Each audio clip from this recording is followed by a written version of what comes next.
Di tengah kerasnya alam yang seringkali tak terduga, keberanian dan pengorbanan para anggota tim SAR menjadi cahaya harapan di tengah kegelapan. Kisah ini menggambarkan liku-liku perjuangan tim penyelamat dalam menghadapi berbagai bencana, mulai dari banjir bandang yang memutus akses desa, likuifaksi yang menelan bangunan, hingga tsunami yang menghancurkan kehidupan di pulau-pulau kecil. Dengan tekad yang tak pernah surut, mereka menembus bahaya, menyelamatkan nyawa, dan menghadapi tantangan dari alam maupun keterbatasan manusia.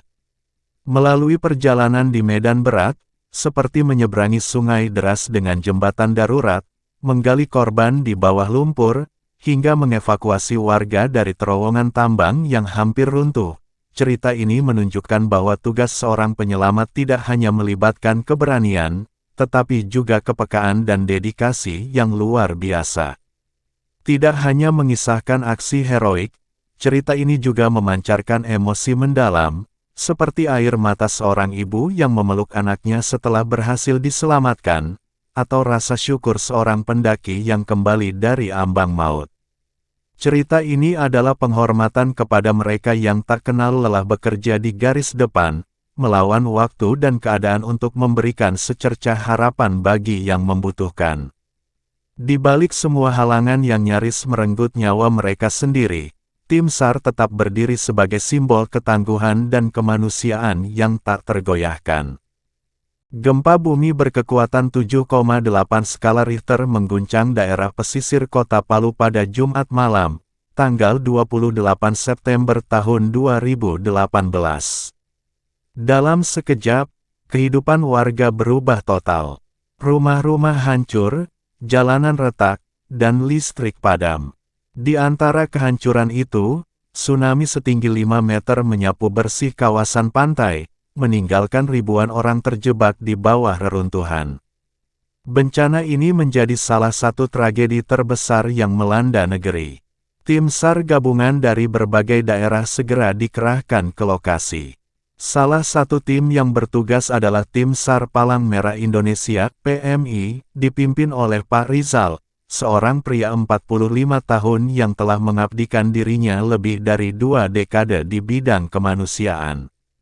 Rizal dikenal sebagai pemimpin yang tenang namun tegas. Baginya, setiap misi adalah panggilan untuk menyelamatkan nyawa tanpa memandang risiko. Setibanya di lokasi, mereka dihadapkan pada pemandangan yang sulit dipercaya. Bangunan rata dengan tanah, kendaraan terbalik, dan suara rintihan terdengar dari segala arah. Kita harus bergerak cepat, kata Rizal kepada timnya. Mereka membagi diri menjadi beberapa kelompok kecil untuk menjangkau area yang paling parah terdampak. Dengan peralatan seadanya, mereka memulai pencarian yang penuh tantangan, berharap menemukan korban yang masih hidup. Wilayah Petobo menjadi salah satu daerah yang paling terdampak karena fenomena likuifaksi. Tanah di sana seolah mencair, menelan bangunan dan manusia ke dalam lumpur. Yuni, seorang anggota tim SAR berusia 30 tahun, merasakan betapa berat medan ini. Kakinya berkali-kali terbenam dalam lumpur saat berusaha menjangkau sebuah rumah yang hancur separuh. Ada orang di sini, teriak Yuni, menunjuk ke arah seorang ibu dan 2 anak yang terjebak di lantai 2 rumah itu. Dengan bantuan tali dan papan, Yuni bersama rekannya, Andi, mendekati keluarga itu. "Tolong, kami terjebak sejak gempa pertama," kata sang ibu sambil menangis. Proses evakuasi berlangsung menegangkan karena tanah terus bergeser. Dengan kesabaran dan keberanian, mereka berhasil mengevakuasi keluarga tersebut ke tempat yang lebih aman. Namun, tidak semua korban bisa seberuntung itu, beberapa hanya bisa ditemukan dalam kondisi tak bernyawa. Pak Rizal memantau operasi dari jarak dekat. Dia tahu bahwa setiap keputusan yang diambil memiliki konsekuensi besar. Ketika salah satu anggota tim melaporkan adanya retakan besar di dekat lokasi mereka, Rizal segera memerintahkan semua orang untuk mundur. "Kita tidak bisa mengambil risiko lebih besar," ujarnya. Meski berat, keputusan itu menyelamatkan nyawa tim SAR dari kemungkinan bencana susulan. Di tengah hiruk-pikuk evakuasi, laporan lain datang dari Hotel Roa Roa, sebuah bangunan 8 lantai yang runtuh total. Diperkirakan ada puluhan tamu dan staf yang masih terjebak di dalamnya. Rizal segera mengarahkan timnya ke lokasi, membawa alat berat dan kamera pencari kehidupan. Setibanya di sana, mereka disambut oleh keluarga korban yang menangis, berharap orang yang mereka cintai masih hidup di bawah puing-puing. Evakuasi di hotel ini adalah salah satu yang paling sulit. Struktur bangunan yang runtuh tidak stabil, dan setiap upaya untuk menggeser puing-puing bisa memicu runtuhan tambahan. Dengan hati-hati, tim SAR mulai mengangkat satu persatu blok beton menggunakan kren. Tiba-tiba, suara ketukan kecil terdengar dari dalam puing-puing. "Ada yang hidup di sana," teriak salah satu anggota tim. Mereka segera menggunakan kamera pencari untuk memastikan posisi korban. Setelah beberapa jam bekerja tanpa henti, mereka berhasil menemukan seorang pria berusia 27 tahun yang terperangkap di ruang sempit di bawah kasur. Kondisinya lemah tetapi masih sadar. "Tolong, saya tidak bisa bergerak," katanya dengan suara serak. Dengan peralatan khusus, mereka memotong balok yang menghalangi, lalu menariknya keluar. Tangisan haru terdengar dari keluarga korban yang menunggu di luar. Namun, tidak semua penyelamatan berjalan mulus. Beberapa lokasi terlalu berbahaya untuk dijangkau, memaksa mereka untuk menunda operasi di bagian tertentu. Sementara itu, tim lainnya diarahkan ke Perumnas Balaroa, yang juga menjadi titik likuifaksi parah. Rumah-rumah di sana terseret dan terkubur oleh tanah yang bergeser.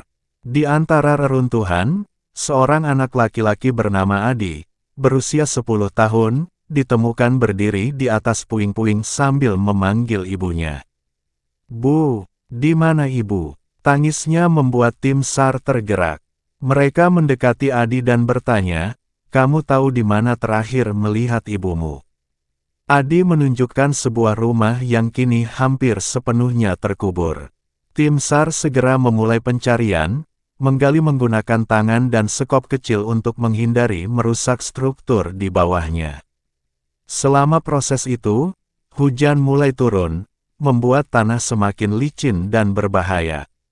Waktu terasa berjalan lambat, tetapi mereka akhirnya menemukan seorang wanita terjebak di dalam lemari yang runtuh. Wanita itu adalah Ibu Adi. Kondisinya kritis tetapi masih hidup. Dengan penuh kehati-hatian, tim SAR mengevakuasi Ibu Adi. Sang ibu tidak bisa berkata-kata, hanya menatap anaknya dengan mata yang penuh air mata. Adegan itu membuat semua orang terdiam.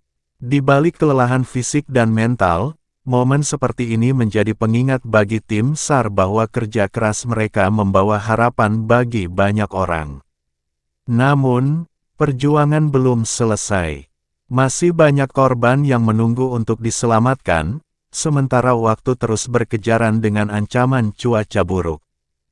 Hujan deras terus mengguyur Palu selama malam kedua setelah gempa. Kondisi ini memperburuk situasi di lapangan. Lumpur semakin tebal, dan alat berat sulit beroperasi. Di posko utama, Rizal memutuskan untuk membagi tim menjadi kelompok-kelompok kecil agar operasi pencarian tetap berjalan meski dalam kondisi sulit. "Kita tidak bisa berhenti sekarang. Setiap detik sangat berarti," ujarnya dengan suara penuh keyakinan. Salah satu kelompok yang dipimpin Andi menghadapi tantangan besar di sebuah masjid yang runtuh. Beberapa jamaah dilaporkan masih terjebak di dalamnya. Dengan penerangan minim, mereka masuk ke dalam reruntuhan, merangkak melalui celah sempit. Suasana mencekam, dan setiap gerakan terasa berisiko. Tiba-tiba, sebuah balok kayu jatuh hampir mengenai salah satu anggota tim. "Hati-hati, bangunan ini tidak stabil," teriak Andi sambil mengatur strategi baru. Setelah berjam-jam menggali, mereka menemukan 2 korban selamat, seorang pria tua dan cucunya yang berusia 5 tahun. Sang kakek terluka parah, tetapi cucunya hanya mengalami luka ringan. Saat keduanya dikeluarkan dari reruntuhan, suara takbir terdengar dari warga yang menyaksikan proses evakuasi. Meski lelah, tim SAR tidak punya waktu untuk merayakan keberhasilan ini. Mereka segera kembali ke lokasi lain yang masih membutuhkan bantuan. Di daerah pinggiran kota Palu, laporan datang dari sebuah desa kecil yang terisolasi akibat gempa. Beberapa warga melaporkan mendengar suara dari dalam sumur tua yang terletak di tengah reruntuhan desa. Rizal mengirim Yuni dan timnya untuk menyelidiki. Ketika mereka tiba, warga sekitar dengan panik menunjuk ke sumur tersebut. "Kami mendengar suara minta tolong dari dalam," kata seorang pria dengan napas terengah-engah. Yuni mendekat dan mendengar suara samar dari dalam sumur. "Ada orang di sini, tolong!" teriak suara itu. Tanpa membuang waktu, tim SAR mulai menurunkan kamera dan alat pencari kehidupan. Ternyata, seorang pria berusia 35 tahun terjebak di dalam sumur setelah gempa membuat dinding sumur runtuh. Dengan hati-hati, mereka menurunkan tali dan mencoba berkomunikasi dengan korban untuk menenangkan dirinya. Namun, evakuasi tidak mudah. Struktur sumur yang rapuh membuat setiap gerakan menjadi berbahaya. Ketika Yuni bersiap turun, tanah di sekitar sumur mulai longsor. "Hentikan, stabilkan tanah dulu," teriak Andi. Setelah memperkuat struktur dengan kayu penyangga, mereka melanjutkan proses evakuasi. Akhirnya, setelah 4 jam penuh ketegangan, pria tersebut berhasil diangkat ke permukaan. Warga bersorak, sementara Yuni duduk kelelahan dengan wajah penuh debu. Sementara itu, laporan datang dari desa terpencil di pegunungan yang aksesnya terputus akibat longsor.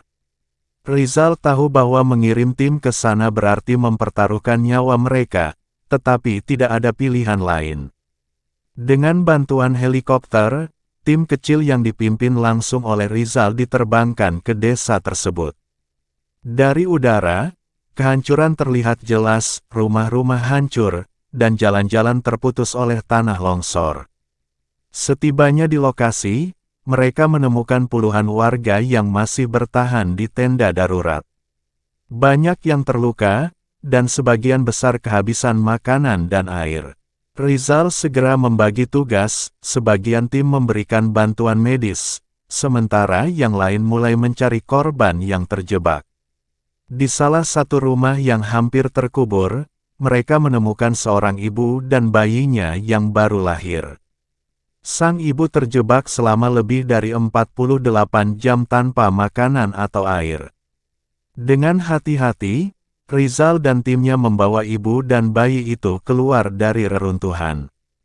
"Kamu kuat, Nak," bisik Rizal kepada sang bayi yang menangis. Suasana haru menyelimuti tim ketika warga desa menyaksikan penyelamatan tersebut. Namun, perjuangan mereka belum selesai.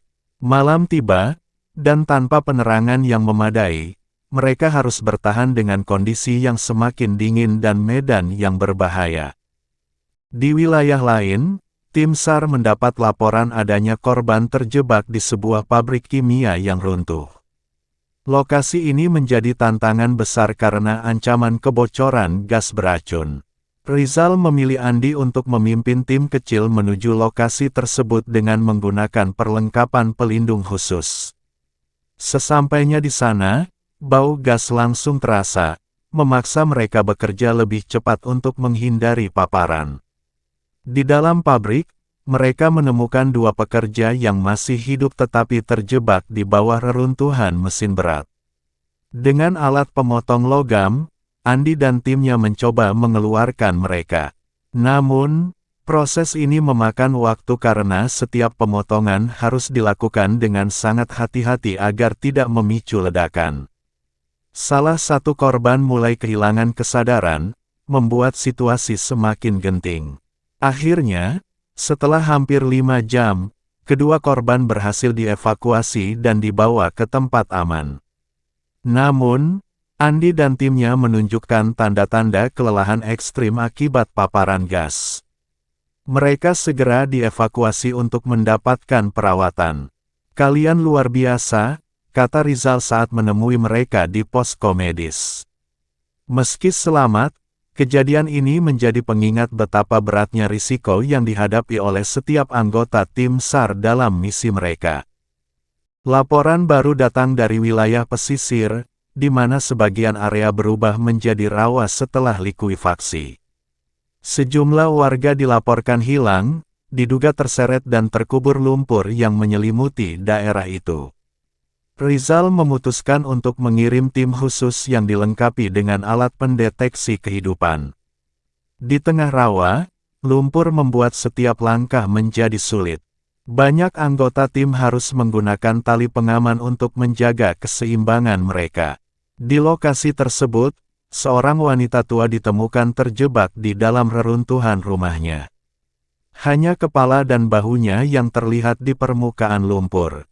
"Tolong, saya tidak bisa bergerak," teriaknya dengan suara lemah. Proses evakuasi menjadi sangat sulit karena setiap upaya untuk menariknya bisa membuat lumpur semakin tenggelam. Dengan hati-hati, tim SAR menggali lumpur di sekitarnya, menggunakan sekop kecil dan tangan kosong untuk membebaskannya. Butuh waktu hampir 3 jam sebelum wanita itu berhasil dikeluarkan. Kondisinya sangat lemah, tetapi masih hidup. Ia segera dibawa ke pos medis terdekat. Namun, beberapa korban lainnya yang terdeteksi oleh alat pendeteksi berada terlalu dalam, membuat tim harus menandai lokasi untuk pencarian lebih lanjut. Keputusan berat ini diambil untuk menjaga keselamatan tim, meskipun rasa frustrasi menghantui mereka. Di malam yang gelap gulita akibat pemadaman listrik total, tim SAR masih melanjutkan pencarian di sebuah kompleks perumahan. Suara anjing menggonggong terdengar di kejauhan, menambah kesan mencekam. Dengan menggunakan lampu kepala, mereka memeriksa setiap sudut rumah yang runtuh. Di salah satu rumah, Rizal mendengar suara samar seorang anak kecil menangis. "Ada yang di sini," katanya dengan nada tegas, mengarahkan tim untuk fokus ke area tersebut. Saat menggali, mereka menemukan seorang anak perempuan berusia sekitar 6 tahun terjebak di bawah meja yang hancur. Anak itu memeluk boneka kecil dengan erat, matanya dipenuhi air mata. "Ayah dan ibu saya ada di sana," katanya sambil menunjuk ke arah reruntuhan lainnya. Rizal menenangkan anak itu sambil meminta tim untuk memeriksa lokasi yang ditunjuknya. Sayangnya, kedua orang tuanya ditemukan sudah tidak bernyawa. Anak itu dibawa ke posko pengungsian, di mana ia segera disambut oleh kerabatnya yang selamat. Rizal, yang biasanya tegar, terlihat termenung di sudut posko. "Kadang, kita tidak bisa menyelamatkan semuanya," kata Yuni mencoba menghiburnya. Meski berat, mereka tahu bahwa misi ini belum selesai, dan banyak nyawa lain yang masih harus mereka perjuangkan. Di pagi harinya, tim SAR mendapat laporan bahwa sebuah desa di lereng bukit mengalami longsor susulan yang memutus jalan utama. Dengan kendaraan berat dan persediaan makanan, Rizal memimpin tim untuk membuka jalan. Namun, saat mereka baru setengah perjalanan, longsoran tambahan terjadi, membuat truk logistik mereka terperangkap. Situasi semakin rumit ketika hujan kembali turun. Tanpa pilihan lain, Rizal memutuskan untuk melanjutkan perjalanan dengan berjalan kaki membawa persediaan yang tersisa. Mereka harus menyeberangi medan yang licin dan curam sambil membawa alat berat di punggung.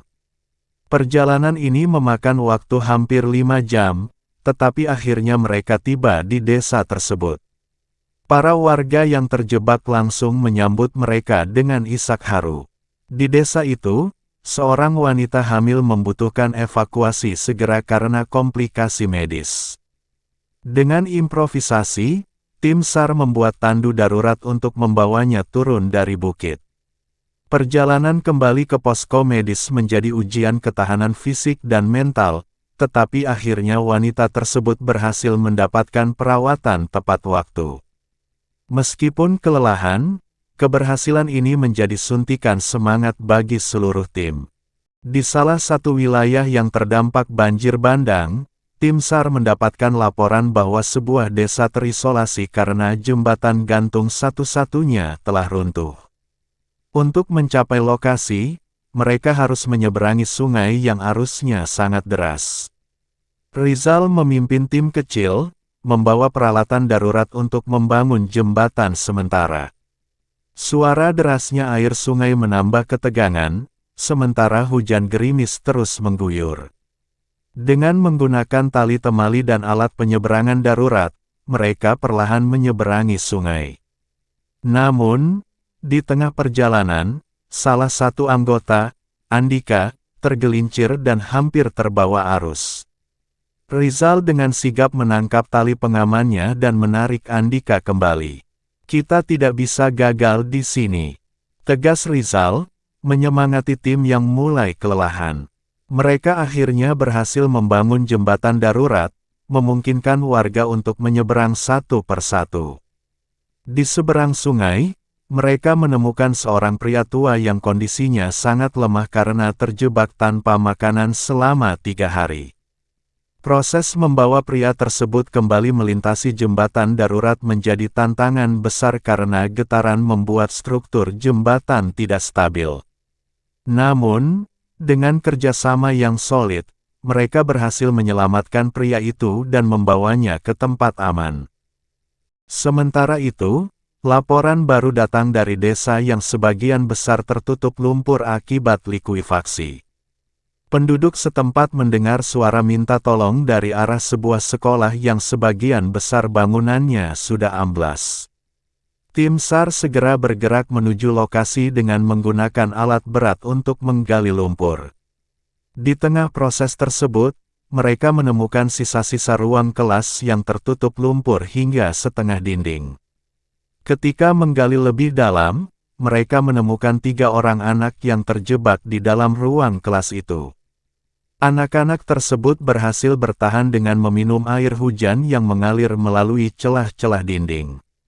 Salah satu anak, bernama Nia, terlihat memeluk buku kecil sambil menangis.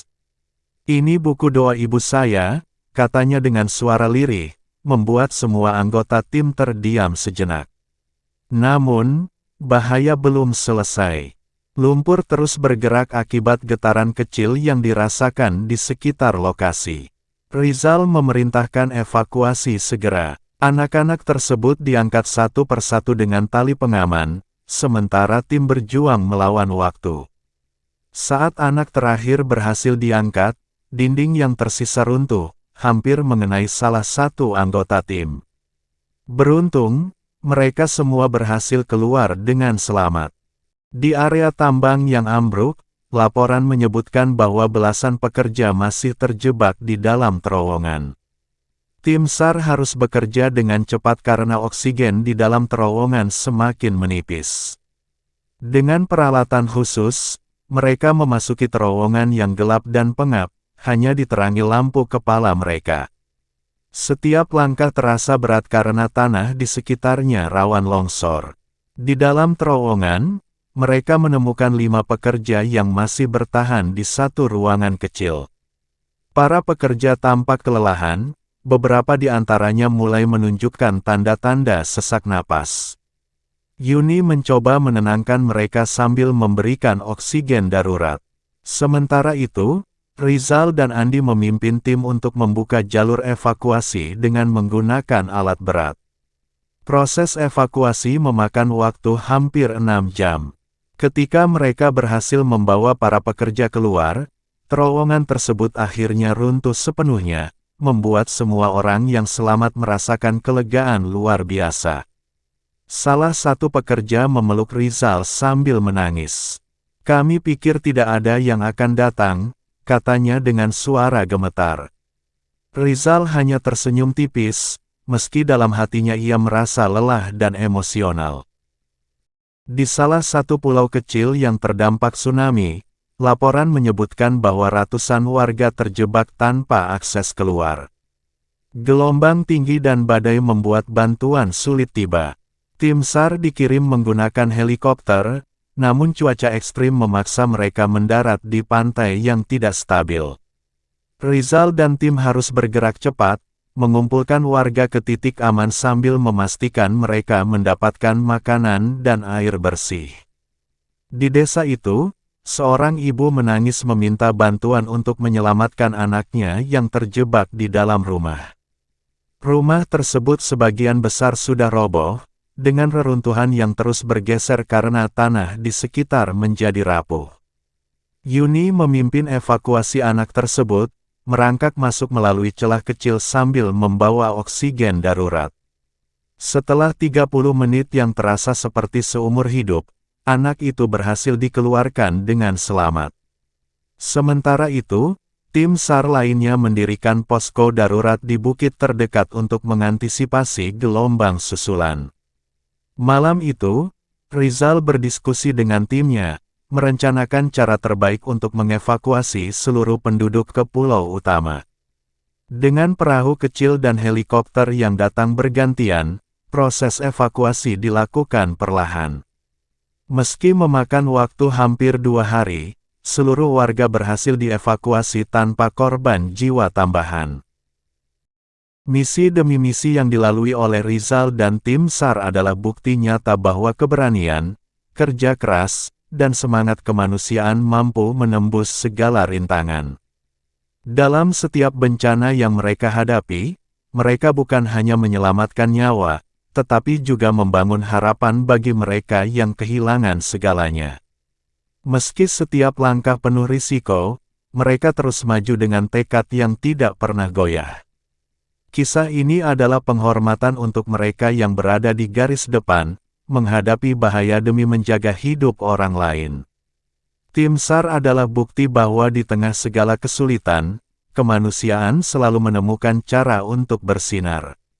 Dan meskipun tugas mereka seringkali berakhir dengan kelelahan dan luka, mereka tahu bahwa setiap nyawa yang berhasil diselamatkan adalah hadiah terbesar. Sebuah pengingat bahwa kebaikan, sekecil apapun, dapat menjadi cahaya di tengah kegelapan.